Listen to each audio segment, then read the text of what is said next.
Olá, meu nome é Isabelle, eu sou bibliotecária e psicóloga e eu vou gravar aqui uma série de vídeos das coisas com os conhecimentos que eu, Isabelle, considero essenciais para um bibliotecário saber se ele quiser ser um excelente profissional. Vamos lá, não são conhecimentos e competências técnicas, tá? Não é nada técnico da nossa área. Eu vou trazer aqui mais soft skills e outros conhecimentos que eu acho bacana o bibliotecário saber. Se ele quiser ser um bom profissional, eu acho que a gente tem que ir além da nossa área, a gente tem que expandir e entender um pouco mais o contexto do mundo que a gente vive, se a gente quiser ser um bom profissional. Por isso que esse primeiro vídeo vai ser sobre o digital, porque ele impacta muito a nossa vida hoje, certo? Então eu acho que a gente precisa entender um pouco mais sobre esse aspecto do mundo, né, que a gente está vivendo. E aí eu vou trazer para vocês o que faz com que o digital chame tanto a nossa atenção. E por que isso? Porque todos nós já passamos, se antigamente nós ficávamos, eu pelo menos, ficava 3 horas lendo com muita facilidade, hoje é difícil ficar meia hora lendo. Porque nós estamos sem paciência, sem concentração, sem atenção, sem tempo, né? Então o digital tem capturado, tem roubado muito da nossa atenção. E aí, para a gente poder lidar com isso melhor, a gente precisa entender como o digital funciona, como ele captura a nossa atenção. Para a partir daí a gente poder ver como trabalhar com essa questão. Porque se acontece isso com a gente, também acontece isso com os nossos usuários. As pessoas com certeza estão lendo menos hoje em dia, porque estão usando mais os aparelhos de telefone celular. Então, assim, a gente precisa entender como que isso acontece, ok? E aí, a primeira coisa que a gente precisa entender sobre o comportamento humano é de que nós temos um cérebro hoje que é o mesmo cérebro com que evoluímos na savana africana, ok?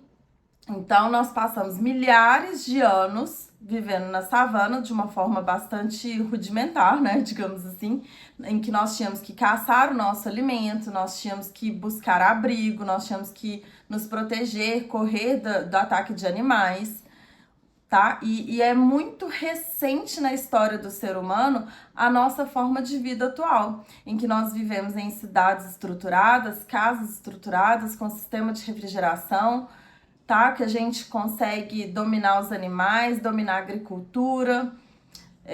Tudo isso é muito recente. Então, nós temos um cérebro que evoluiu por milhares de anos na savana africana, vivendo no mundo atual.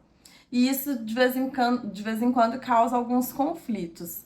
E a gente precisa entender que esse cérebro, alguns mecanismos desse cérebro, são utilizados pelas redes sociais, pelos sites de notícias. E aí eu quero falar para vocês como que isso é utilizado, para entender por que captura tanto a nossa atenção. Então, o primeiro aspecto que as redes sociais utilizam do nosso cérebro é a questão da novidade. O que acontece? Quando nós vivíamos lá na savana africana, a qualquer momento nós poderíamos ser atacados por animais. Então a gente tinha que estar sempre atento ao ambiente, sempre de olho no que está acontecendo, para não ser pego de surpresa. E aí a nossa atenção é muito capturada por qualquer novidade no ambiente. E aí, quando se trata das redes sociais, cada novo post é como se fosse uma micro novidade que captura a nossa atenção. Então, pra gente, é muito chamativo, sabe? Eu quero a próxima novidade, próxima novidade, próxima novidade. E ela supra essa vontade de novidade, essa atenção. Então, é um dos motivos pelos quais a nossa atenção é tão capturada, a gente passa tanto tempo nas redes sociais sem nem perceber. O segundo mecanismo que as redes usam para capturar a nossa atenção é a questão do pertencimento. Então, de novo, lá na savana africana, nós vivíamos em bandos porque era muito difícil sobreviver. Uma única pessoa sozinha, ela não conseguiria caçar, buscar abrigo, se proteger de animais, entende? A gente se unia em bandos e definia papéis diferentes para cada um. E nós precisávamos do bando para sobreviver. Então, as redes sociais proporcionam essa sensação de pertencimento a partir do momento que elas te permitem saber o que seus amigos estão fazendo, elas te permitem interagir com pessoas que pensam parecido com você. E aí você vai se sentindo pertencente a pequenos grupos. E isso te traz uma sensação de segurança, uma sensação de que eu pertenço a um grupo, então eu vou sobreviver nesse grupo. Esse grupo vai me ajudar a viver. E aí, o terceiro mecanismo que as redes usam é o da economia. Porque quando vivíamos na savana africana, estávamos desenvolvendo nessa situação mais difícil, digamos assim, a gente não tinha ainda o domínio dos animais, não tínhamos agricultura, não tínhamos sistema de refrigeração para conservar os alimentos. Então a gente tinha que caçar cada refeição, certo? E nessa de caçar cada refeição, nós nunca sabíamos quando seria a próxima refeição. Então o nosso corpo criou um mecanismo de economizar energia, economizar calorias, porque ele não sabe quando vão vir novas calorias para suprir as necessidades dele. E o cérebro gasta muita energia, muita.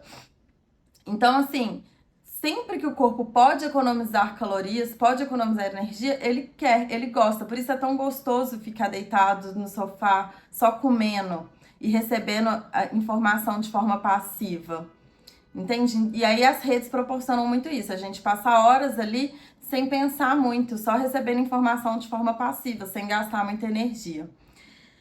Bom, então essas são as 3 formas e agora você já sabe por que o digital captura tanto a nossa atenção e tira o nosso tempo de leitura. Isso acontece comigo, com você e com os nossos usuários. Nos próximos vídeos, então, a gente vai tentar pensar formas de usar esses mesmos mecanismos, mas a favor da biblioteca, tá bom?